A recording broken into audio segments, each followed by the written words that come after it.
This is the anatomy of a $14 rebellion. What you're looking at is a 400-year-old Japanese kinetic engine, a blueprint for thermal independence that has been systematically erased from modern architecture. In a world of sealed boxes and monthly bills, this design allows a house to breathe without a single moving part. The best part? You can install this in a single weekend. No matter where you live, you can replace your expensive, failing AC with a silent, mountain-cool breeze that costs nothing to run. It is simple, it is permanent, and it is a total shield against the heat. But to move this from a drawing to a living reality, we have to look past the wood and the glass. To build this, we will execute 4 critical phases. In phase 1, before we cut a single pallet, we have to perform a thermal autopsy on the sealed box you currently live in. Modern construction has turned our homes into stagnant tombs. We've been conditioned to believe that comfort is a subscription service, something we buy from the grid. But 400 years ago, they didn't have a grid. They had physics. They understood something about the movement of air that we have spent the last century trying to forget. To find the heart of this engine, we have to go back to Edo period Japan. In the humid, sweltering summers of the 1600s, survival wasn't about insulation. It was about velocity. This is where the Minka was born. These weren't just farmhouses. They were giant, thatched vacuum pumps designed to drink the sun's radiation and convert it into a cooling gale. The Japanese Minka farmhouse is a masterpiece of thermal buoyancy. These builders created roofs that functioned as 10-ton vacuum pumps. The dark, heavy thatch drinks the sun's radiation until the air inside the peak hits a staggering 150 degrees. Physics doesn't care about your comfort. Hot air is light and it is violent. It demands an exit. As it erupts through the vent at the peak, it creates a savage negative pressure zone in the living space below. This is the stack effect.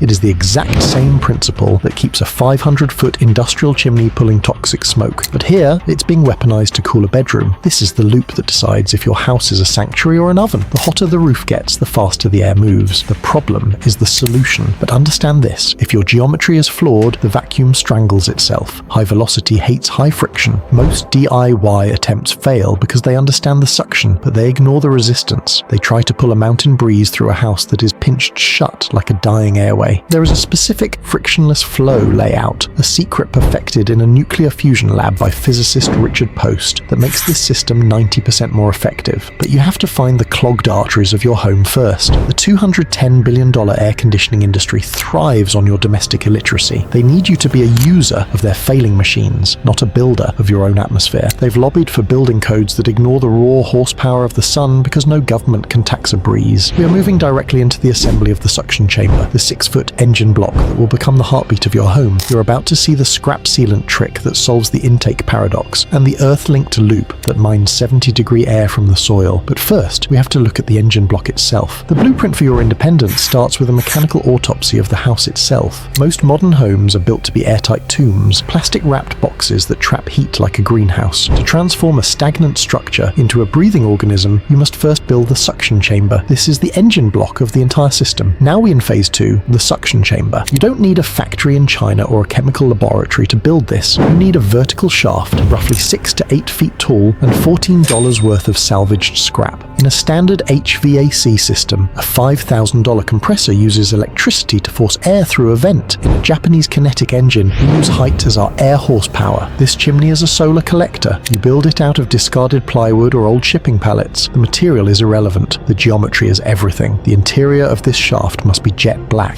In the ancient forests of Japan, the Minka builders used shosugi-ban, a process of charring wood with fire to create a carbonized heat-absorbing surface. You can use matte black paint or even industrial black plastic liners. The goal is to create a heat bomb inside that shaft. But here is the human error that ruins most builds. If you leave the top of the chimney open, the heat simply drifts away. To weaponize the sun, you must apply the clear seal. By stretching a layer of plexiglass or heavy-duty plastic sheeting over the sun-facing side of the chimney, you are creating a thermal trap. Sunlight, shortwave radiation, passes through the plastic and hits the black interior. It converts into long-wave infrared radiation, which is physically incapable of passing back through the clear membrane. Within minutes, the temperature inside that $14 scrap box will skyrocket to 160 degrees. This is the point where the physics becomes violent. That superheated air is desperate to escape. It begins to roar upward toward the exit at the top of the chimney. This upward movement creates a vacuum at the base. If that base is connected to your house, the chimney isn't just just venting air, it is ripping the stagnant atmosphere out of your living room.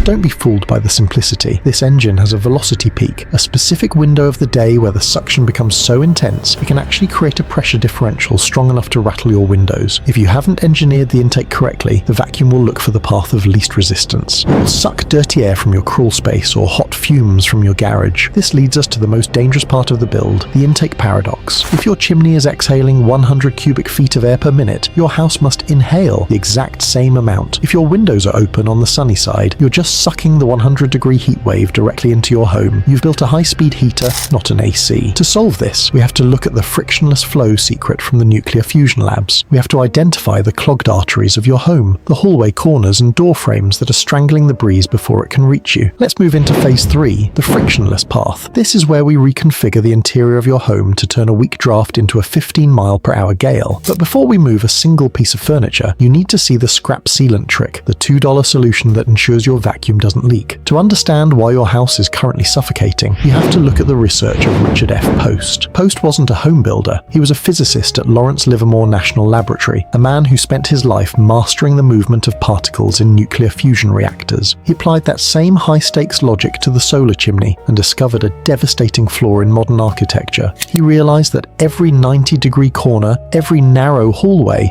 and every half-closed door acts as a restrictor plate on your comfort. In the dark documentary of modern living, your hallways are clogged arteries. When air hits a sharp corner, it creates turbulence, microvortices that destroy the momentum of the breeze. You might have a 15-mile-per-hour gale leaving your chimney, but by the time it fights its way through your house, it's reduced to a stagnant, pathetic drift. This is where you must apply the law of fluidic momentum. Post discovered that for a solar vacuum to reach its velocity peak, the house must be configured as a low-resistance circuit. This means identifying the pressure bottlenecks. If you want the Japanese kinetic engine to work, you have to open the lungs of the house. This isn't just about opening windows, it's about geometrical alignment. By aligning your intake and your exhaust in a straight, unobstructed line, the post path, you eliminate the drag that kills 90% of DIY systems. It sounds simple, but in a world of square rooms and sealed box thinking, it is a radical act of engineering. But even with a frictionless path, your engine will fail if you have a vacuum leak. Imagine trying to drink through a straw that has a tiny hole in the side. No matter how hard you pull, you only get a fraction of the liquid. Most solar chimneys fail right here, at the junction where the wood meets the house. People spend hundreds of dollars on industrial gaskets and chemical foams, but they are still following the rules of the hardware store. That's why the Japanese masters didn't have silicone. They had the scrap sealant trick. They used a living seal, a mixture of wet fibers and clay that expanded as it dried, creating a permanent airtight bond that moved with the house. You can replicate this for $2 using a discarded cotton towel and a roll of high-tack tape. By soaking the fabric and layering it over the seam before taping, you create a gasket of absolute zero leakage. Once that seal is locked, the house is no longer a collection of rooms, it is a pressurized vessel. The $14 heat bomb on your wall is now connected to the internal volume of your home. The vacuum is primed, the friction is gone. But we still haven't solved the final, most dangerous mystery, the intake paradox. If the vacuum is now strong enough to pull a door shut, where is it getting its air? If it pulls from the outside, you're sucking the 100-degree enemy into your sanctuary. You have built a beautiful frictionless machine that delivers a high-speed furnace blast to your face. This is the bluff that the AC industry uses to discredit passive cooling. They tell you that outside air is hot air. They want you to stay in the mechanical cage because they know you don't understand the asymmetry of the Earth. Now let's move into the final, most intense stage of the archive, Phase 4, the Earth-linked intake. This is where we mine the 55-degree thermal battery buried beneath your feet and finally silence the power grid forever. You've built the suction chamber. You've cleared the frictionless path. You have a vacuum so powerful it feels like the house itself is gasping for air. But if you open a standard window now, you've just engineered a high-speed delivery system for a heat wave. This is the intake paradox, the moment where most people give up and crawl back to their mechanical masters. While the surface of the planet is being scorched by a 100-degree sun, something different is happening 4 feet beneath your boots. Down there, the Earth exists in a state of permanent thermal silence. Regardless of the season, the deep soil maintains a constant temperature of roughly 55 to 60 degrees. It is a massive, infinite thermal battery that the utility companies don't want you to know how to tap into.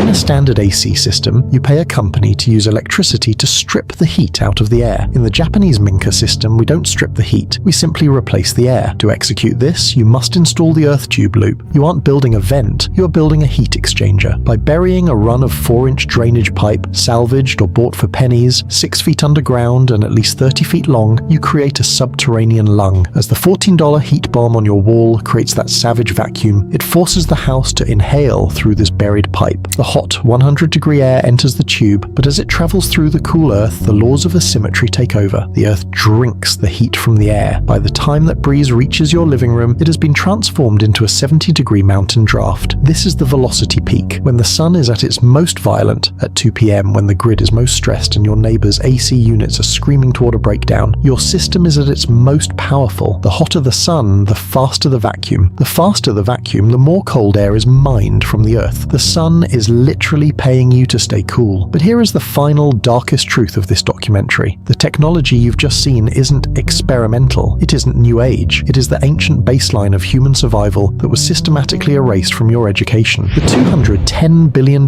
air conditioning industry didn't just sell you a machine, they sold you a shackle. They designed cities and building codes to ensure that you cannot live without their grid. They built homes that are sealed boxes specifically so you would be forced to buy their life support. They've turned the most basic human need, air, into a monthly bill that never ends. But once you understand the 4 critical phases, the power dynamic shifts. You're no longer a user trapped in a stagnant tomb. You're a builder who has weaponized the very sun that was meant to cook you. You've integrated the 1603 Japanese kinetic engine with modern fluid dynamics to create a house that doesn't just sit in the environment, it breathes within it. The humming of the compressor is gone. The $400 bills are dead. The summer tax has been abolished. You now hold the blueprints to a silent $14 rebellion. The only question left is whether you have the courage to cut the first pallet and stop paying for the air you breathe. The archive is closed. The engine is yours. Go build it.